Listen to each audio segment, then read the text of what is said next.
Hey, welcome. I'm Kath Nolan, once high-performing perfectionist good girl turned goddess of balance, kicking even bigger goals. This is the podcast where we make balance doable for busy, overstretched working women, embracing your voice, honouring your feminine power and protecting your energy. This allows you to truly step into greatness for the sake of all you hold dear. This is balance, and I am so glad you are here claiming balance for yourself. So on our last family trip, I had the kids listening to this brilliant book about AI. My son said, if ever you can speak to this person, I am listening to that podcast. And today's that day. I have been admiring this person for years. She is bold, brilliant, and absolutely unafraid to challenge the status quo, whether she's fronting the news or writing best-selling books, speaking to huge audiences, or blowing the whistle on workplace inequality. Tracey Spicer is a Walkley Award-winning journalist. She's the author of Man-Made, and also The Good Girl Stripped Bare. And she's a fierce advocate for gender equality and justice in the age of AI. And she's also my new neighbour. Very exciting. We talk about how to maintain the rage, but also keep optimism, what we can do in how we can be proactive in terms of AI and really shaping our futures. This is such an important conversation for the future of AI, the future of how we live, how we interact with our kids. You might hear a few laughs about parenting and housework here and what it really takes to share the load. This is such an important conversation. I'm so excited for you to tune in. Take a deep breath, get comfy, tune in. This is Tracey Spicer. Thanks for having me on your show. I'm very excited. I'm delighted to chat with you. So delighted to chat with you. As I said, you have been a part of my, professional development, personal development diet for years. And Tracey, you've been one of those guiding lights for inspiration, particularly in the work that I do. In navigating that passion for equality, with the voice of reason and that voice, when I say voice of reason, what I mean is the voice of doubt that says, no, you can't say that, it's not safe. So to see you pioneering as you have has been incredibly inspiring. So I'm so delighted to speak with you. Thank you. Oh, that's very generous of you to say. I love your work, so thank you for having me on your show. Thanks, Tracey. Okay, let me ask you some questions. I would really love, there's a bunch of different questions I'd love to ask you because you have had a strong through message with your work, but also there's a lot of really diverse stuff that I'd like to ask you about. So let me ask you about AI. Do you think we've passed the tipping point where AI is shaping us more than we're shaping AI?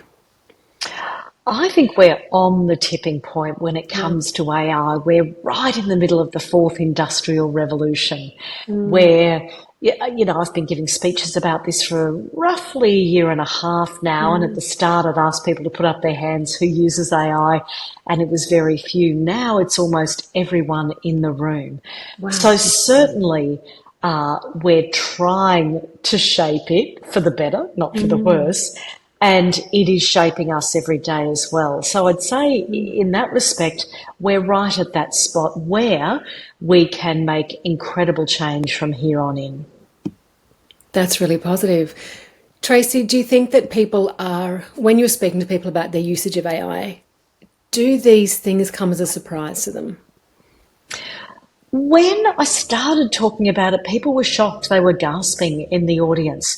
But now you see a lot of people, particularly women, because fewer women are using AI than men because of the biases. They've read about it, they've heard about it, and you see a lot of people shaking their heads going, no, I'm going to boycott AI because I know it's no good. But the way that I approach this whole conversation is if we stop using it, if we agree with the prohibition model, and prohibition banning things never works, then we don't get to put our likes, our dislikes, our interests, our unique experiences as women into the data sets that will be used to build the innovations of the future. It's incredibly important that we educate ourselves about it and keep engaging with it. I thought that there was a really interesting little micro trend very recently, the Barbie doll. You know, put your photo in, tell it what you like, and it spits out you as a Barbie doll. And that was quite comical and amusing. And then yours emerged, and it was like you'd had an argument with, it was actually quite comical because you'd had an argument with the AI model, and I have an argument with my AI almost every day, saying, no, you haven't got that quite right. Where are my wrinkles? Where is my, it needs to look a bit more human. My shape doesn't look like that shape. I'm so curious about that conversation because for me it harks back to actually something that was in your earlier book, this one, The Good Girl Stripped Bare. And it's about the fact that people we don't realise that we've been indoctrinated. And I think that one of my pet peeves, not peeve, but one of my concerns, things that weighs on me, is that so few people realise the biases that are built in, not just to the AI and the tech, but to our everyday expectations about life. Where does that sit for you? Yes, that's a very good point. In feminist parlance, we internalise the misogyny. And I actually had a conversation with my daughter about this the other day, who's 18. And we talked about both sides of it. She said, Mum, what if people are, getting the facial work done or whatever it is, because it makes them happy and it makes them satisfied. And I didn't want to sort of come down really hard on her. So I said, look, the problem is that we absorb this expectation of society around us, that we need to look in a certain way. We need to look younger. Beauty is our currency. We need to look better. Otherwise, we're going to be sidelined or rejected by society and the workforce. And we need to interrogate how much we've internalized that. There's definitely a through line there with artificial intelligence, because for people who aren't aware of how the bias is developed, it starts with the data sets, which are the big piles of words and videos and images, the bin fire of the internet. Now, inevitably, it's from the past. So overwhelmingly, every doctor is a male, every nurse is a female. Overwhelmingly also, because of the amount of pornography on the internet, the images of women and girls are overly sexualised, and it's almost like airbrushing on steroids. Then, of course, there's unconscious bias in the algorithm that the programmers make, and overwhelmingly they're young white men in Silicon Valley, and machine learning deepens those biases. So with the Barbie situation, I kind of got annoyed about the environmental damage that AI is causing every time you send an email through ChatGPT, you're drinking a plastic bottle of water. So I thought it was a bit of a frivolous kind of trend that was causing unnecessary environmental damage. But on top of that, when I made my own Barbie, I was really irritated that it made me look younger. It took away some of my hard-won wrinkles. Look, to its credit, it did keep my grey hair. A lot of previous ones like that I'd tried had given me a dye job. So at least I still had the grey hair. But this is why I think that AI is taking that internalised misogyny, the airbrushing of the past, and supercharging it. Tracey, the environmental impact was shocking to me. Shocking to me. I had no idea. You mentioned just then a bottle of water for each message that you send. That's extraordinary. It is. They're building huge water-cooled data centres around the world to feed the AI arms race. And in a perfect world, they would be run on renewable energy, and then we wouldn't have to worry about it too much, but that's not happening. The environmental footprint of AI is growing exponentially. Now, on the other side of the coin, because I'm a journalist, I like to look at both sides, AI algorithms have been instrumental in creating 6-star environmental buildings in our capital cities. And that's absolutely wonderful. So it's a really tricky technology because there are great benefits, but we simply need to be aware of the disadvantages and work to improve the technology. Amazing. I think that it's this issue that we need to shed a light on is just so complex and multifaceted. What do you think is the role of the everyday user in pushing back both on the bias and also the environmental impact? Oh, we have a huge role to play. I'm a student of history, as we all should be, because then we don't repeat the mistakes of the past.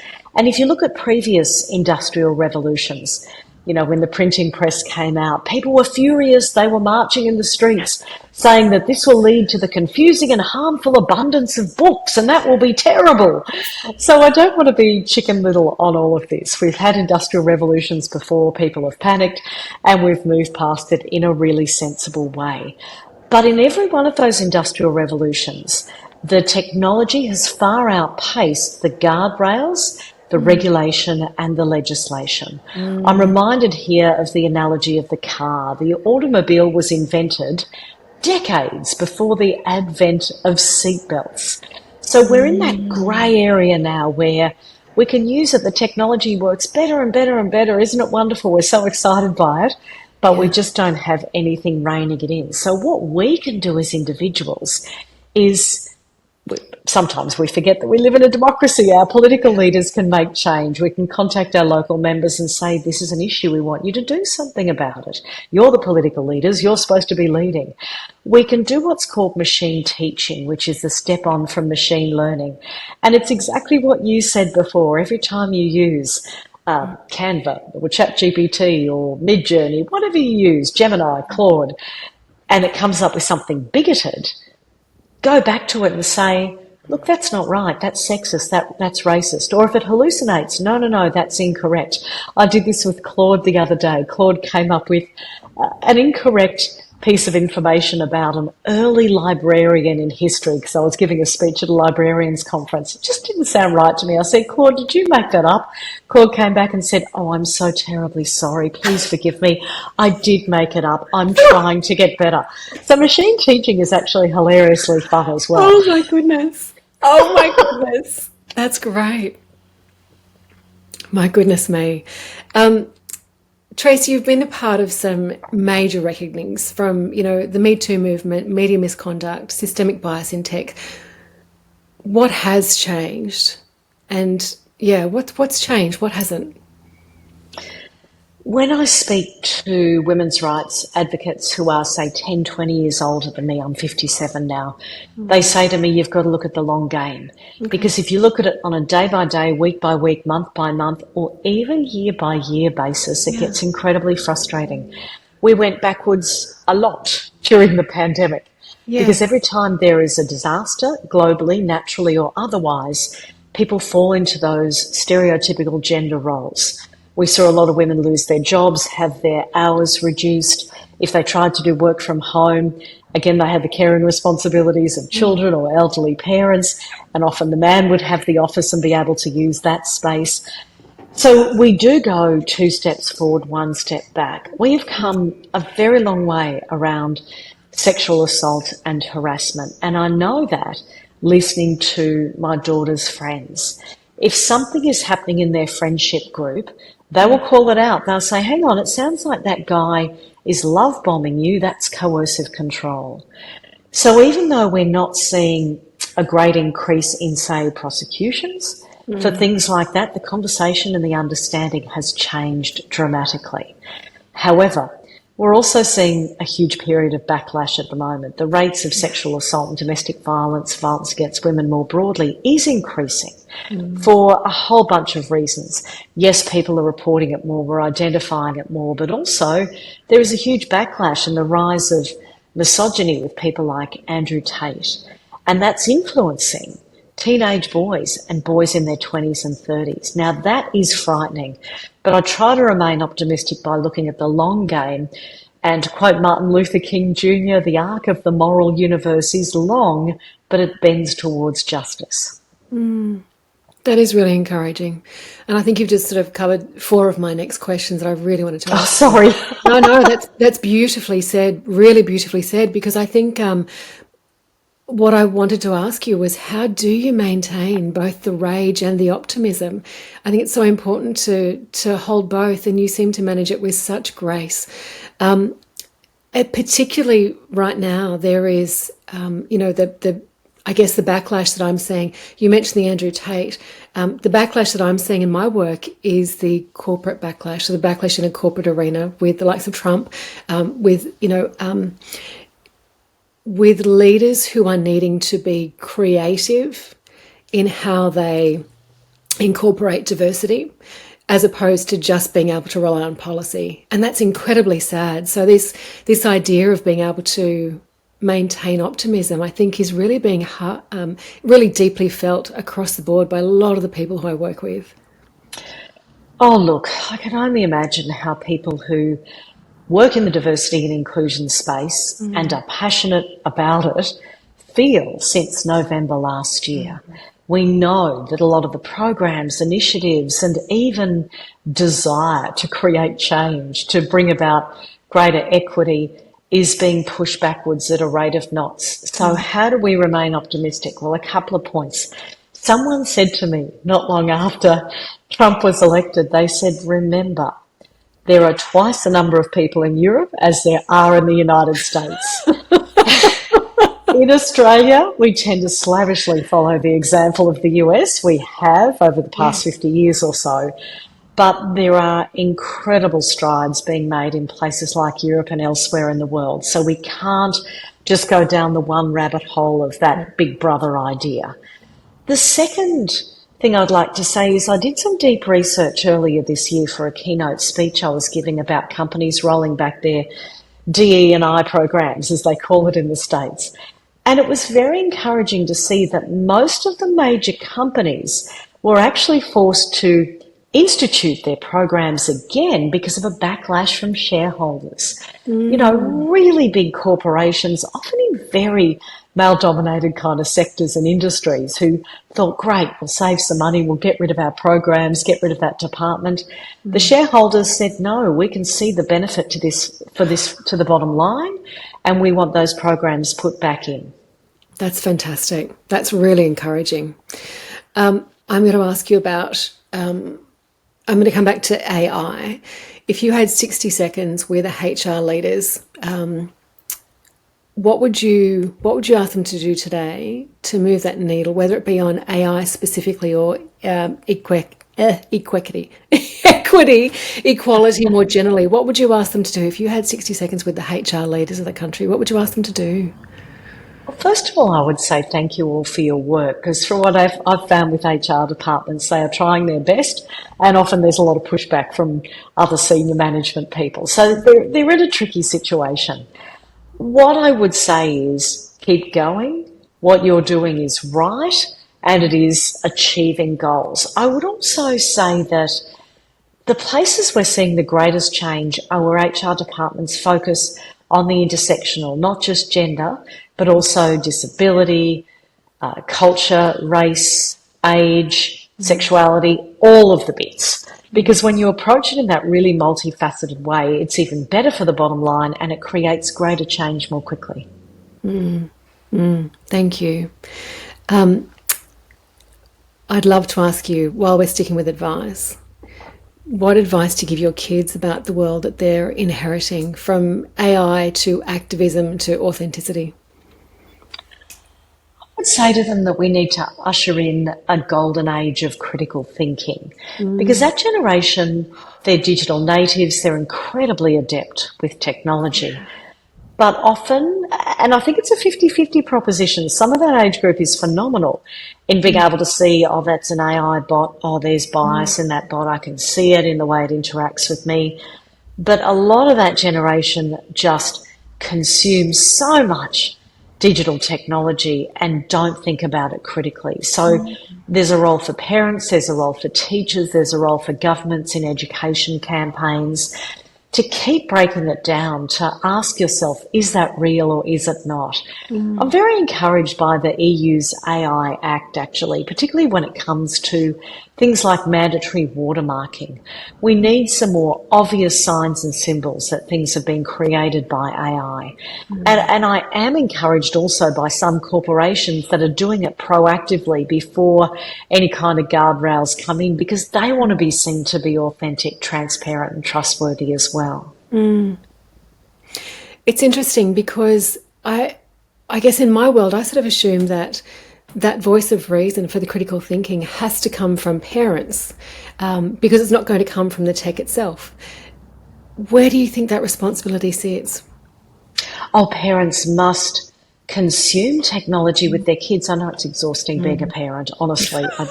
My heart goes out. But one thing that Gina Davis taught me, I had the great privilege of interviewing her, the Hollywood actor, and now she's got that great organisation called See Jane, where she's educated so many of us about the dearth of images of women and girls, even in background scenes in movies and TV series, and how we need to be more present and visible. Because she had a 12-year-old when I interviewed her, and I said, how on earth do you educate your 12-year-old about this when they're not necessarily interested in this topic? And she said, you must consume mainstream media with your children, and that starts a conversation. So I would extend that to technology. When your kids are on their phones, and, when they get to become older teenagers, they're more private, of course, but say to them, oh, what app are you using? Oh, can you teach me how to use that app? And that starts a conversation about some of the biases within it, which is how I ended up having a conversation with my daughter when she was on Snapchat about the AI bot that ended up being on there. She said, oh, look, Mum, an AI bot's on Snapchat. Look how sexist it is. So once you start the conversation, once you show that you're interested and want to learn from them, it sort of takes away that power imbalance, and they think, oh, my parents or my parent or my guardian, they're interested in this, and it's a lovely bonding moment. That's a fabulous strategy.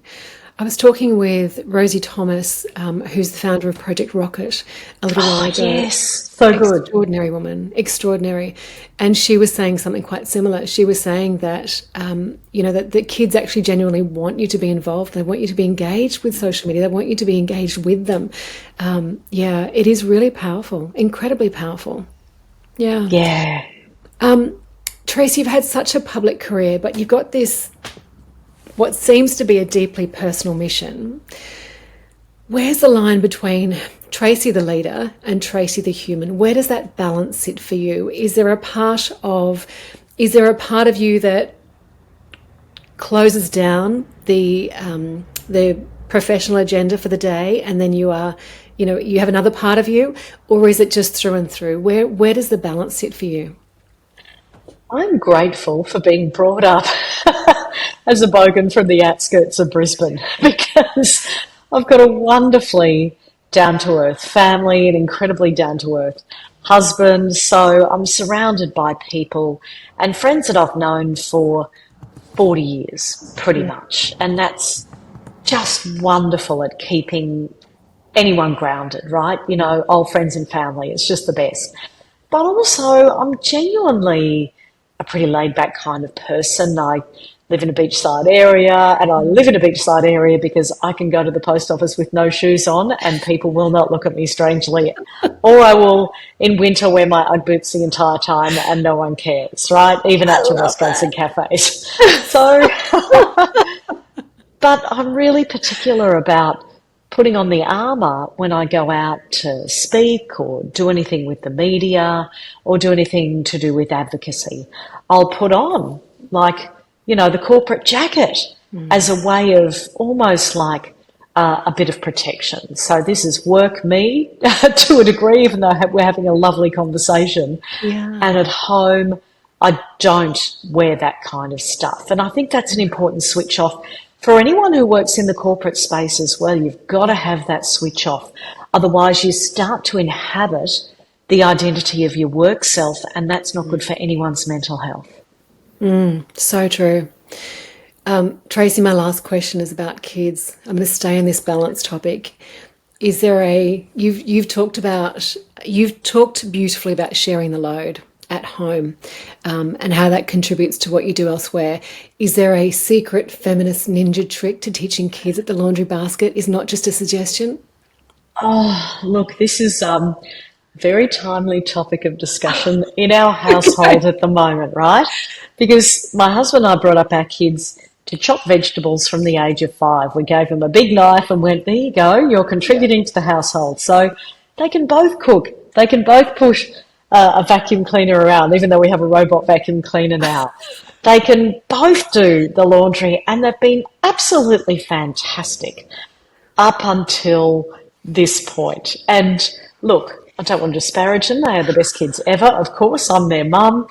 But when they start getting into those adult stages and they desperately want their independence, a lot of that stuff drops off. So I've been going back to the original carrot and stick, the power of influence. How do I motivate them to do stuff around the house, more than they're doing already? But equally, they're at uni. I want to give them time to study and do their part-time jobs and socialise and all of that important stuff.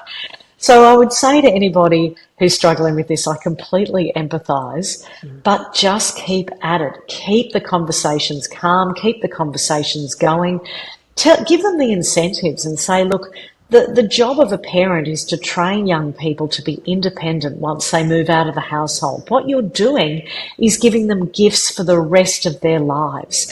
And for example, with the cooking, one of the motivators we use is, look, we've taught you to cook great meals, so you can impress your girlfriend or your boyfriend down the track. So use every motivator in your toolkit. Honestly, it's a long journey. I'm hearing that the strength and optimism that you carry in your professional world helps considerably in your personal world as well. Oh, and meditation and yoga and, 10 deep breaths. You know what it's like. Oh, Tracey, thank you so much. It's been delightful to chat with you. I'm honestly delighted that you have put your efforts behind this cause. I think it's such an important cause, and you bring such wisdom and relatability to a topic that can be really quite frightening for a lot of people and very foreign. Yeah. Oh, thank you. You are such a delightful human. It's been wonderful talking to you. What a beautiful soul you are. I believe that women do help other women. I hope that this episode has empowered you to question your willingness to go last. I hope that you will embrace balance, and I'm also hoping that you will help me to help other women to do the same. So how can you help? Show your support for the work. Subscribe and review the podcast here where you're listening. Follow the Goddess of Balance on Instagram to catch some cheeky behind the scenes and extras. Connect with me on LinkedIn and share the posts with your network. That would be sensational. If you have enjoyed this program, this episode, you will no doubt love my group coaching program. You've got to find all the links to these in the little written blurb for this episode.